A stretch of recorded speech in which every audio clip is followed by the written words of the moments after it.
2 days earlier, Rachel had driven 6 hours to check on her father after he'd stopped answering calls. The old house smelled of bleach and rot. Her father, Thomas, appeared frail, his words slow and slurred. He kept calling her by another name, Lydia. When she corrected him, his face twisted, as though she'd said something obscene. The house was colder than she remembered. Her childhood bedroom was untouched, every toy in the same place, except one, her brother Michael's wooden car, sitting on her pillow. Michael had drowned when she was 8. Or so she'd always been told. That night, she heard whispering through the floorboards. "Stay quiet down there," just like before. She thought it was the wind, until she realized the basement door was open. In the basement, beneath a thin bulb, she found an old chest carved with her initials. Inside were photos she'd never seen, her father, her mother, and 2 children. Only one of them was her. The other wasn't Michael. It was a boy she didn't recognize. At the bottom of the chest was a letter burned around the edges. "If she remembers, I'll have to stop her again." The light bulb flickered out. A voice behind her whispered, "You shouldn't have read that." From that moment, Rachel was trapped in a waking nightmare. Her father's kindness turned to control, his confusion to threat. He took her phone, locked the doors, spoke softly about how the world outside isn't real. Every gesture, pouring her tea, brushing her hair, touching her face, felt rehearsed. But then she found the camera. Hidden inside an air vent, blinking red, aimed directly at her bed.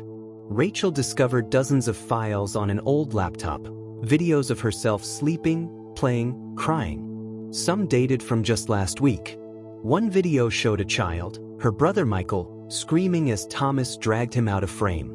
Then came Thomas's voice on the tape. "She'll never remember. She's not meant to." When she confronted him, he didn't deny it. He simply said, "I protected you from what you really are." She demanded the truth. His reply was colder than the room. "You're not my daughter, Rachel. You never were." Detective Eli Vargas reopened Michael's old case after a concerned neighbor reported screaming. When Vargas questioned Thomas, the man smiled and offered tea. When he questioned Rachel, she couldn't speak, until she handed him the burned letter. That night, police searched the house and found a hidden room behind the bookshelf, walls covered in photos of Rachel at every age. On the table lay a heart-shaped pendant engraved with her initials. Inside was a tiny microchip. It wasn't jewelry. It was a tracking device. DNA tests confirmed the impossible. Thomas wasn't her biological father. He had abducted Rachel when she was 4 years old. Michael wasn't her brother. He was his real son. When Thomas's wife tried to expose him, she died of heart failure. Rachel's entire childhood, her family, her memories, had been constructed around a lie. The police came for Thomas that morning. He didn't resist. As they led him away, he turned to Rachel and said, almost tenderly, "I chose you because you were perfect. You made me forget what I'd done." They found evidence of other missing children in a storage unit he owned, each labeled, each preserved. It became one of the most disturbing discoveries in Brookhaven's history. But for Rachel, it wasn't horror anymore. It was liberation. A week later, Rachel returned to the house. The power had been cut, the rooms empty. She stood in the kitchen where the freezer once was, holding the pendant that had once tracked her every move. Buried under a loose floorboard, she found one final thing, a glass vial containing her own baby tooth.